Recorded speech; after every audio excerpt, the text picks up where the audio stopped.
meus amigos, tudo bem com vocês?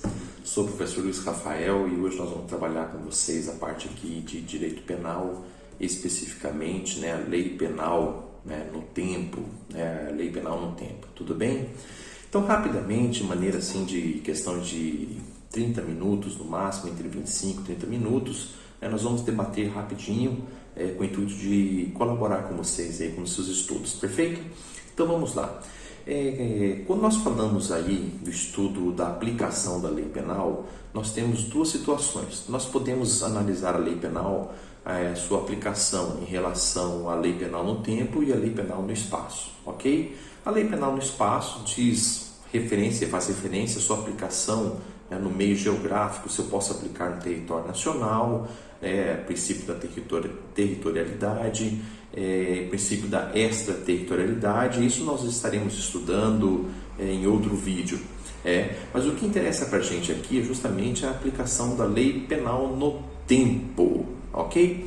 Então vamos lá. Quando nós falamos lá no início, o princípio da legalidade, o princípio da legalidade previsto ali no artigo 1º do Código Penal e artigo 5º, inciso 39 do Código Penal, artigo 1º ele chega para a gente e diz o seguinte, olha, não há crime sem lei anterior, nem pena sem prévia cominação legal, ok? O artigo 5º, inciso 39, repetindo esse mesmo dispositivo do Código Penal, que consta na nossa Constituição Federal, diz o seguinte, olha, não há crime sem lei anterior que o defina, nem pena sem prévia cominação legal, ou seja, a mesma coisa, a mesma coisa.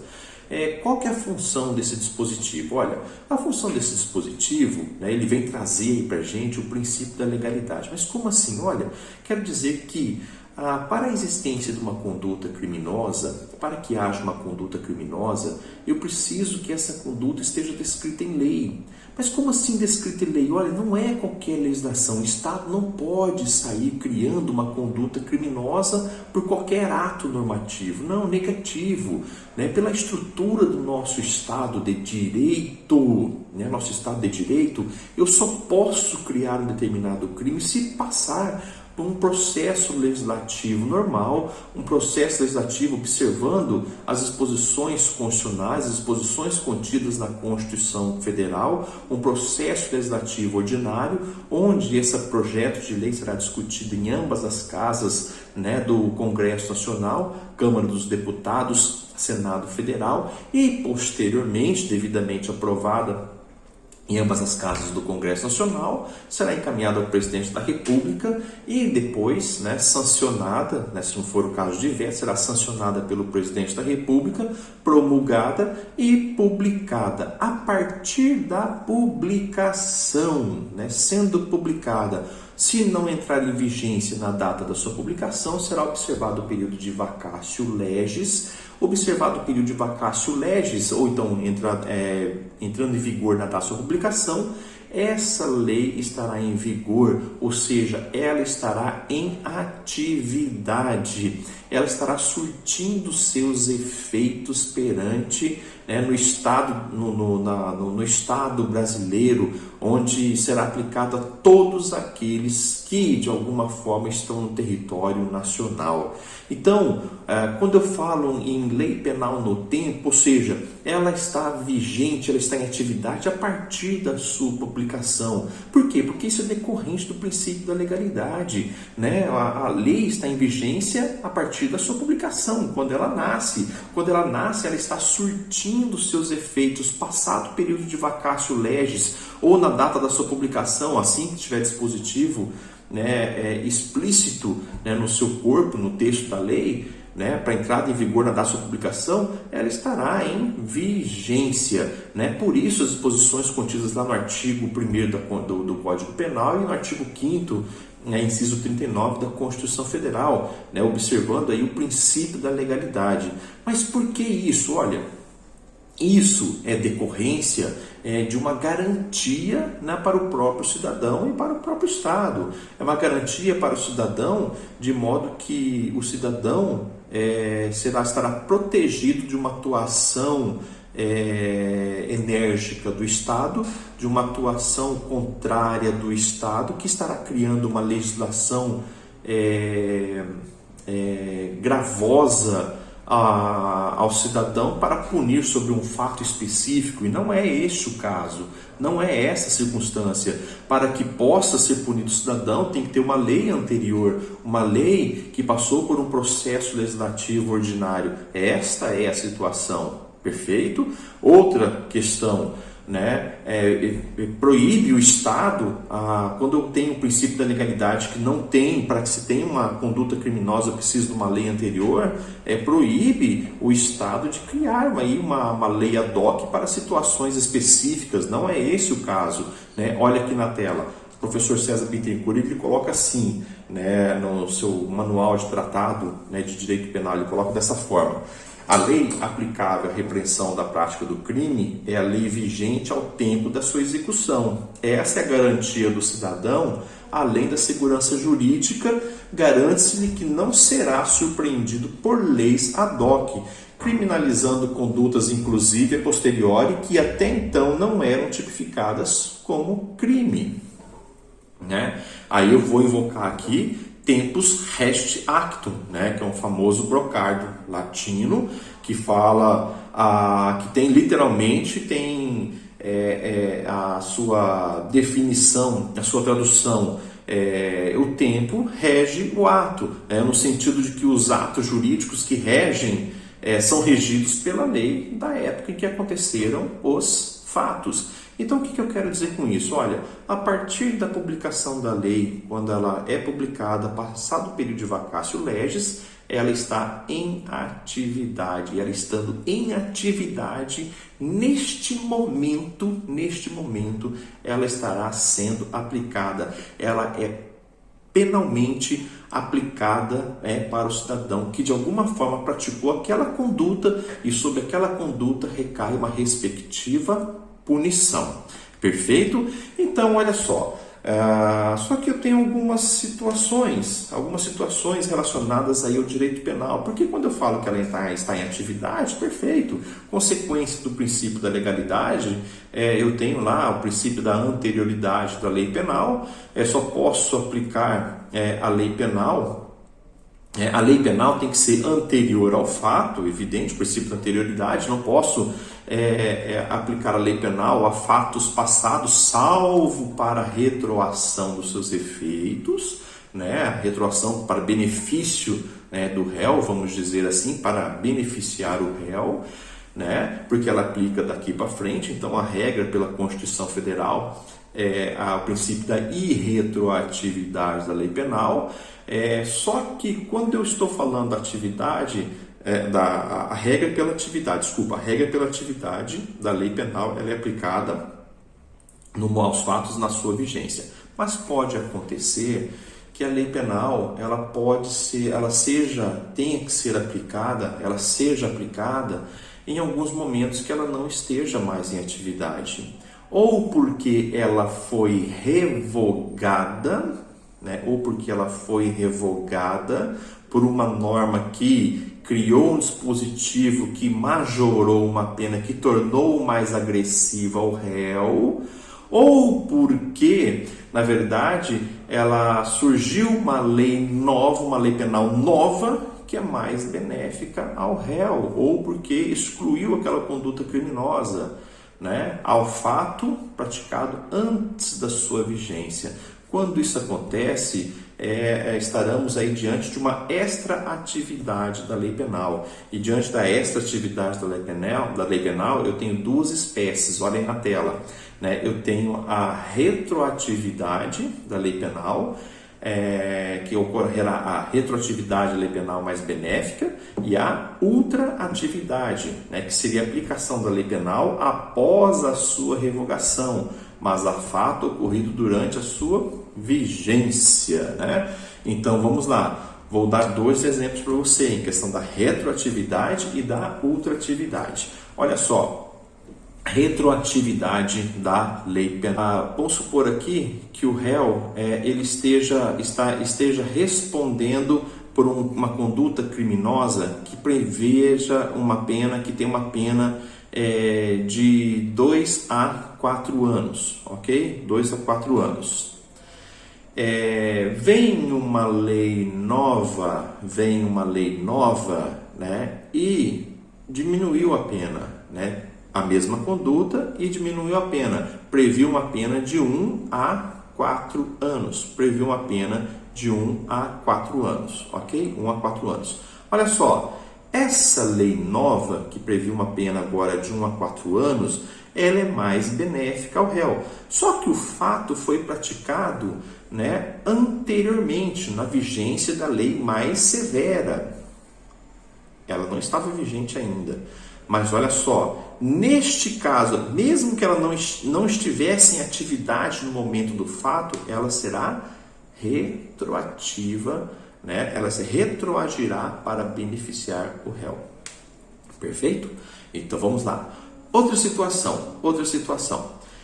Imagina agora que o réu esteja respondendo a um processo de tráfico ilícito entorpecente. Ele respondia pela antiga lei, a Lei 6368 de 76, que previa no artigo 12 uma pena de 3 a 15 anos pelo tráfico ilícito de entorpecentes.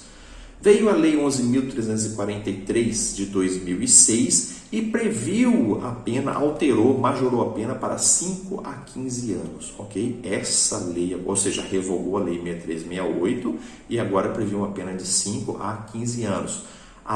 O fato foi praticado na vigência da Lei 6368, ou seja, ela não está mais em vigência, agora vale a Lei 11.343. Olha, o que acontece? Mesmo que o fato tenha sido praticado anteriormente, ela não esteja mais em vigência 6368, ainda assim ela será aplicada, né, para frente. Por quê? Porque ela é mais benéfica ao réu. Quando ela é aplicada para frente, ocorrerá a ultraatividade. Perfeito? Então são esses os dois exemplos, né, para ficar um pouquinho mais claro para a gente. Perfeito? Então nós temos aí a atividade, consideramos que a lei está em atividade, está em vigência, mas como exceção nós temos a extratividade da lei penal. Quando isso ocorre? Quando eu tenho que aplicar a lei penal mais benéfica ao réu, aí como espécie da extratividade. Eu tenho a retroatividade e tenho a ultraatividade. Perfeito? Alguns princípios, né, da lei penal no tempo. A regra é a irretroatividade da lei penal. Da lei penal. A lei penal não pode retroagir para que seja aplicado a fatos anteriores à sua vigência. Tal princípio tem aplicação para garantir a segurança jurídica. É consequência do princípio da anterioridade. Outro princípio, retroatividade e ultraatividade da lei mais benigna.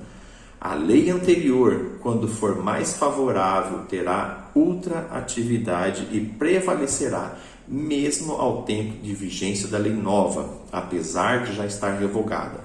O inverso também é verdadeiro, isto é, quando a lei posterior for mais benéfica, retroagirá para alcançar fatos cometidos antes de sua vigência. Ok? Então são princípios da lei penal no tempo, e retroatividade da lei penal, e retroatividade e ultraatividade da lei penal mais benigna.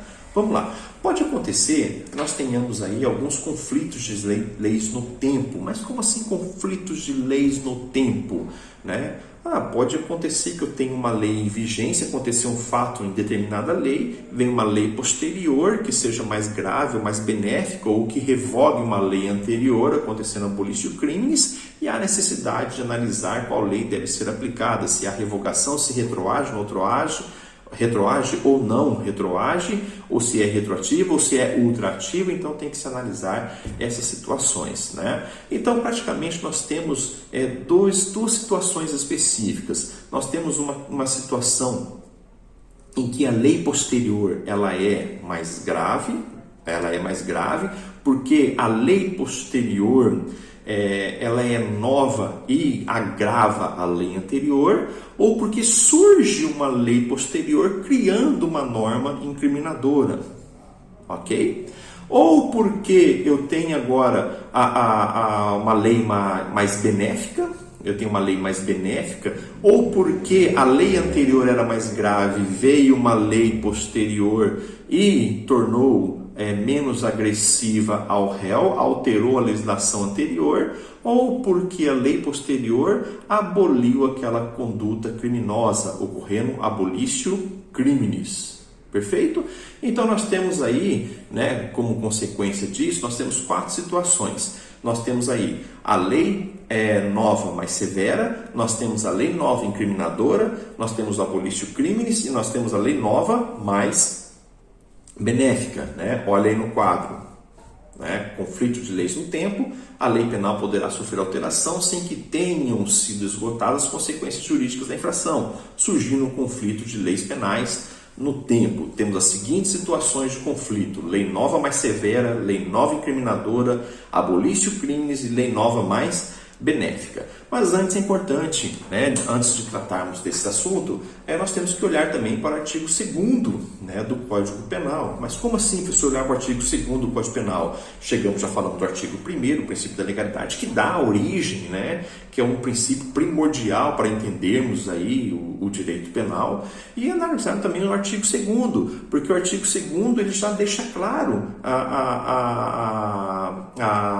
ocorrência, por exemplo, de que a informação de que ninguém poderá ser punido e ninguém continuará a ser punido por fato que lei posterior falou assim, não é mais crime, né? Olha só o artigo 2º, diz lá: ninguém pode ser punido por fato que lei posterior deixa de considerar crime, cessando em virtude dela os efeitos penais da sentença penal condenatória. Parágrafo 1º.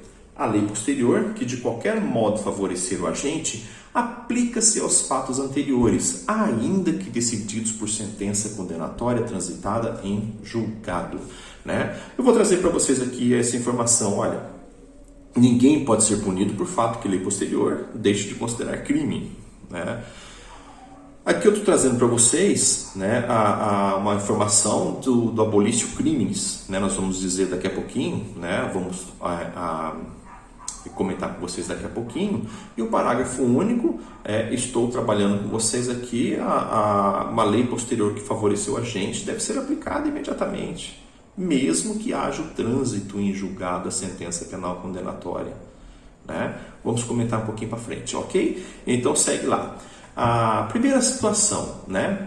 A lei nova mais severa. A lei nova mais severa. A lei nova mais severa, em hipótese alguma, ela não retroagirá. Ela não retroagirá porque, na verdade, o réu, aqui nesse caso, eu vou aplicar o princípio da irretroatividade. Olha, por que o princípio da irretroatividade? Olha, se o réu está respondendo por um crime e surge uma norma penal mais severa ao réu, é evidente que eu vou aplicar o preceito constitucional, artigo 5º, inciso 40 da Constituição Federal. A lei penal ela é irretroativa, ela não retroagirá, né? A lei penal não retroagirá, salvo para beneficiar o réu. É assim que diz o artigo 5º, inciso 40 da Constituição Federal. Ponto. Né? Perfeito, olha só, se eu tinha lá o artigo 12, né, da Lei 63.6876, que previa uma pena de 3 a 15 anos, surgiu a Lei 11.343 de 2006, que previa uma pena de 5 a 15 anos e 500 a 1.500 dias multas. Olha, a lei posterior é mais severa, não vou aplicar ao réu. Não adianta, não vou aplicar ao réu. Né? Então, ela é mais severa, não aplico ao réu. Ponto. Né? Eu tenho apenas tomar cuidado, né? Atenção, né? O Supremo Tribunal Federal ele editou a súmula 711, né? Que falou o seguinte, olha a nossa tela: a lei penal mais grave aplica-se ao crime continuado ou ao crime permanente, se a sua vigência é anterior à cessação da continuidade ou da permanência, né? Então eu disse para vocês aqui que a lei mais nova, a lei mais severa não retroage, é retroativa, e vem o Supremo Tribunal Federal e fala assim na súmula 711 que isso não se aplica quando se tratar de crime continuado e crime permanente. Mas como assim, professor? Olha só, o crime permanente, para início de conversa, é um crime cuja a consumação ela se prolonga no tempo. Ela se prolonga no tempo, né? E o crime continuado é aquele que é praticado com as mesmas circunstâncias, quando o agente pratica duas ou mais condutas, duas ou mais ações, né? Duas ou mais condutas, produzindo dois ou mais resultados, utilizando as mesmas circunstâncias de tempo, espaço, local, né? Nos termos lá do artigo 71 do Código Penal. O que isso acontece? Olha só. Imagina uma extorsão mediante sequestro, né? Extorsão mediante sequestro, alguém priva o cidadão de liberdade, ou então mesmo sequestro. Priva alguém de liberdade, artigo 169, 159 do Código Penal e o artigo 148 lá do Código Penal. Alguém priva alguém de liberdade e está lá, né, privando alguém de liberdade. Enquanto a vítima estiver privada de sua liberdade, aquele crime está em constante consumação, porque é um crime permanente, né? Então imagina, se aquele crime tem uma previsão de pena de 7 a 15 anos, ele permanece privado de sua liberdade, aquela pena estará sendo aplicada. Imagina que no Congresso Nacional está sendo discutido uma majoração da pena.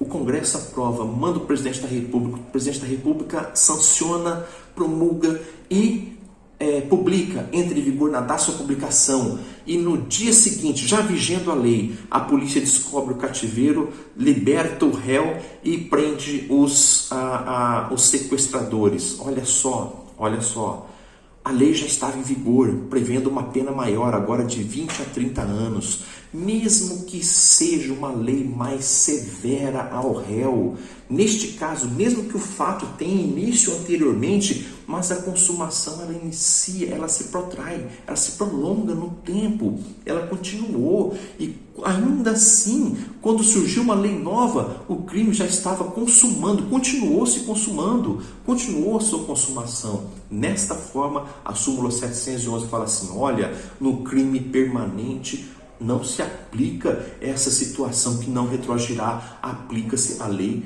nova. De igual forma, no crime continuado. Então fica a dica, né? Para a lei nova mais severa, a regra não retroage. Presta atenção na súmula 711 do Supremo Tribunal Federal. Lei nova incriminadora, né? Vamos lá no quadro, olha lá. Ocorre quando a lei criminaliza um fato, não será aplicada a casos anteriores, em observância ao princípio da anterioridade da lei penal, decorrente lá do artigo 5º, inciso 39 da Constituição Federal, que é decorrente do princípio da legalidade. Vamos lá, olha só, se você buscar aí as suas informações, né, no Código Penal Brasileiro, vamos olhar lá o Código Penal. O Código Penal trouxe para a gente, estou abrindo aqui o nosso Código Penal, lá o artigo 215, né? O artigo 215, artigo 215, que foi inserido aí, o artigo 215A, que foi inserido pela Lei 13.718 de 2018, que criou o crime de importunação sexual, né? Importunação sexual, praticar contra alguém e sem a sua anuência, ato libidinoso com o objetivo de satisfazer a própria lascívia ou de terceiro, reclusão de 1 a 5 anos, se do ato não constitui crime mais grave. Evidente que ela não pode ser aplicada anteriormente, só será aplicada a partir da sua publicação, que se deu depois no ano de 2018, né? Foi criado também ali no Código Penal, foi inserido no Código Penal o artigo 147, 147A, né? 147A, artigo acrescido aí pela Lei 14.132 de 2021, né? Stalking, perseguir alguém reiteradamente por qualquer meio, ameaçando-lhe a integridade física ou psicológica, restringindo-lhe a capacidade de locomoção ou de qualquer forma invadindo ou perturbando sua esfera de liberdade ou privacidade, pena, reclusão de 6 meses a 2 anos e multa. O que você observa?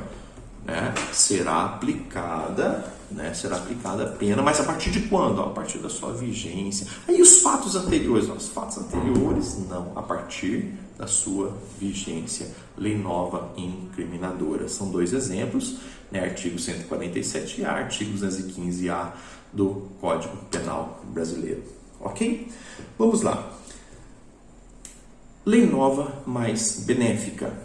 Lei nova mais benéfica. A lei penal, neste caso, retroagirá. Como consequência, né, a lei não retroage, mas para beneficiar o réu.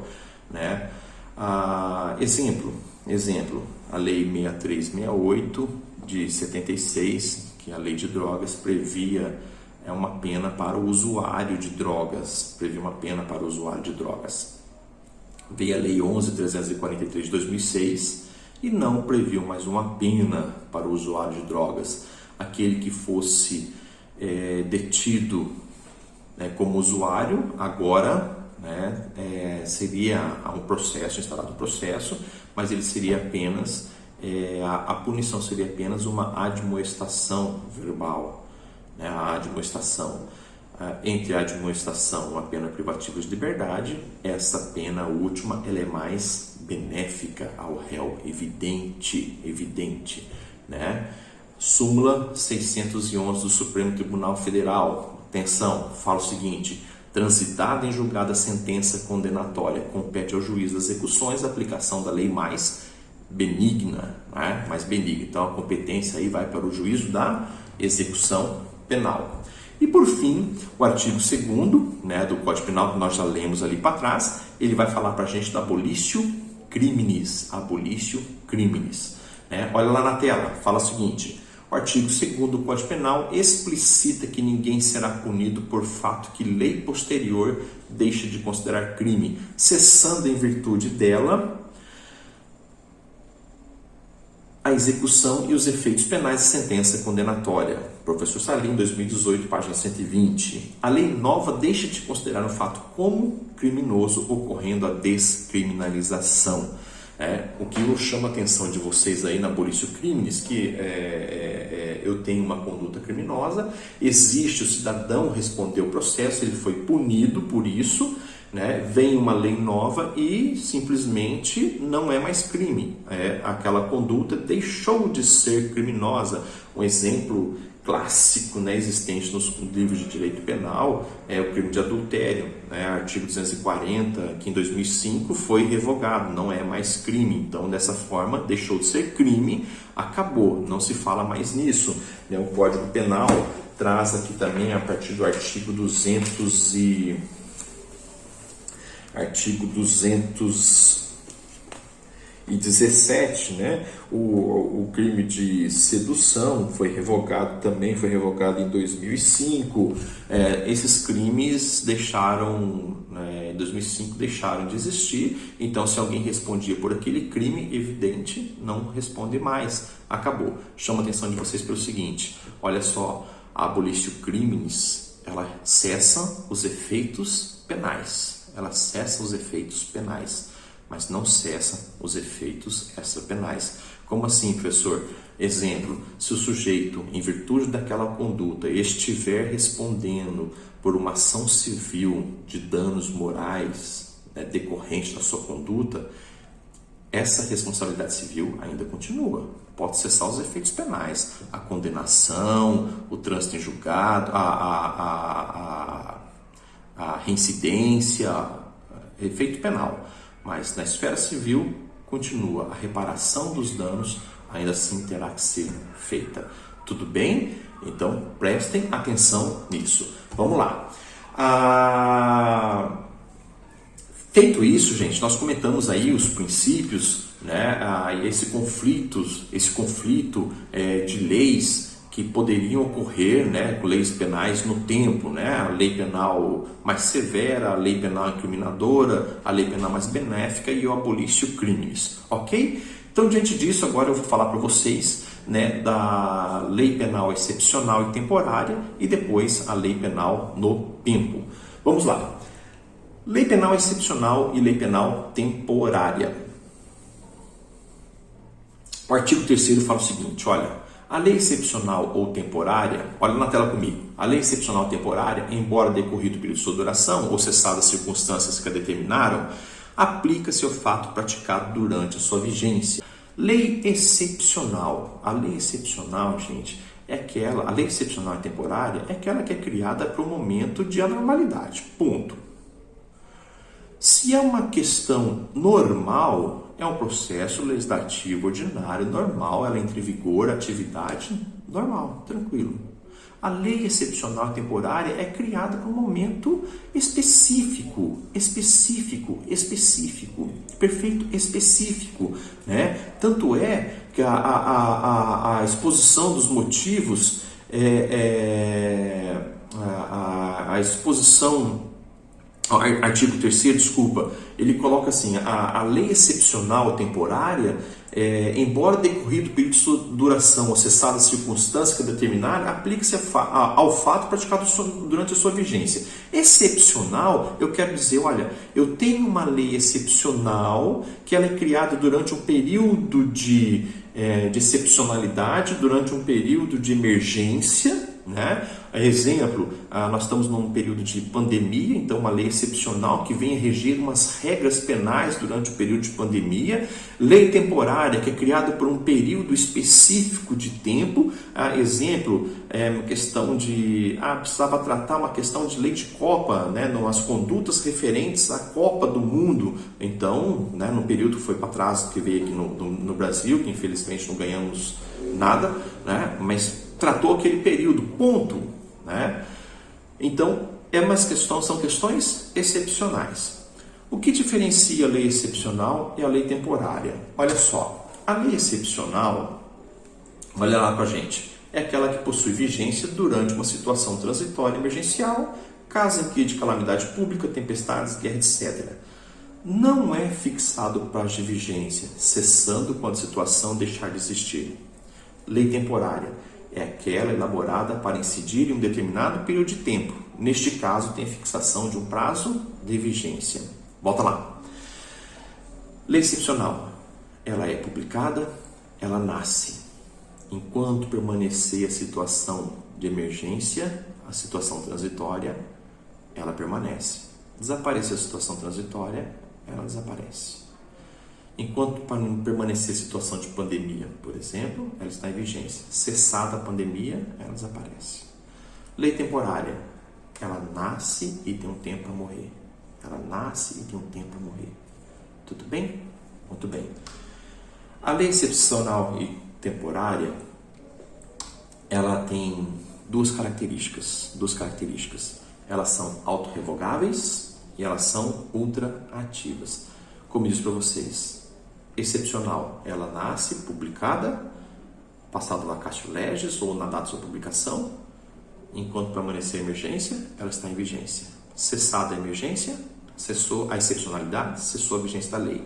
Temporária, ela tem um prazo para nascer e prazo para morrer. Passado esse período, encerrou a lei, ok? Elas são ultraativas. Cuidado, gente. Nós analisamos ali para trás que a ultraatividade era para beneficiar o réu. Nesse caso aqui já não é assim. Mas como assim, professor? Não é assim. Nesse caso, o artigo 3º, ele deixa muito claro para a gente. Ele fala assim, olha, cessadas as circunstâncias que a determinaram, a lei excepcional temporária será aplicada ao fato praticado durante sua vigência. Mas por que isso? Está lá descrito na exposição dos motivos do Código Penal. O motivo do artigo 3º é impedir que, tratando-se de lei previamente limitadas no tempo, possam ser frustradas as suas sanções por expedientes astuciosos, no sentido do retardamento dos processos penais. Ou seja, cessado o seu período, a lei já não vai estar mais em vigência. Mas aos fatos praticados durante a sua vigência, mesmo que não haja condenação ainda, os seus efeitos serão aplicados lá na frente, aos fatos praticados durante a sua vigência. Perfeito? Essas são as características autorrevogáveis e ultraativas. E por fim, meus amigos, falamos agora, né, do artigo 4º e a gente encerra esse vídeo, né, onde fala o seguinte: o artigo 4º ele vai trazer para a gente tempo do crime. Considera-se praticado o crime no momento da ação ou omissão, ainda que outro seja o momento do resultado. Olha só, não confundam o tempo do crime com o lugar do crime. No concurso público, ele sempre fala o seguinte, sempre tenta confundir você. Tempo do crime, lugar do crime, tempo do crime, lugar do crime. Olha só, artigo 4º fala o seguinte, considera-se praticado o crime no momento da ação ou da omissão. Ação ou omissão, a conduta, ainda que outro seja o momento, resultado. Ok?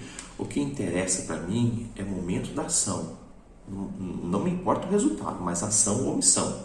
Esse é o momento do crime.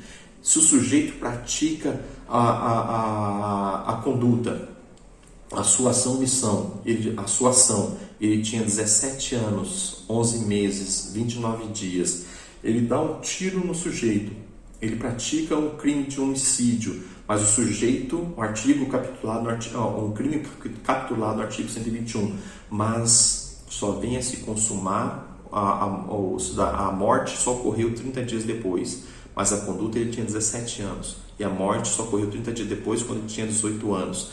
Ele responderá pelo Código Penal, pelo rito processual do Código de Processo Penal? Não, ele vai responder de acordo com o Estatuto da Criança e Adolescente. É isso. Professor, mas ele já tem 18 anos, não me importa o resultado. O que importa para mim é justamente a ação ou omissão. Ok? Tempo do crime, a ação ou omissão. Para isso, o Código Penal, a doutrina coloca 3 teorias. Teoria da atividade, teoria do resultado, teoria da ubiquidade ou mista. Olha lá na tela. Teoria da atividade. Considera-se praticado o crime no momento da conduta, ação ou omissão, ainda que outro seja o resultado. O Código Penal adotou essa teoria. Teoria do resultado. Considera-se o momento da produção do resultado. Teoria da ubiquidade ou mista. Considera-se praticado o crime no momento da ação ou omissão, quanto momento do resultado. Perfeito, meus amigos? Espero ter ajudado vocês. Até o próximo vídeo. Grande abraço!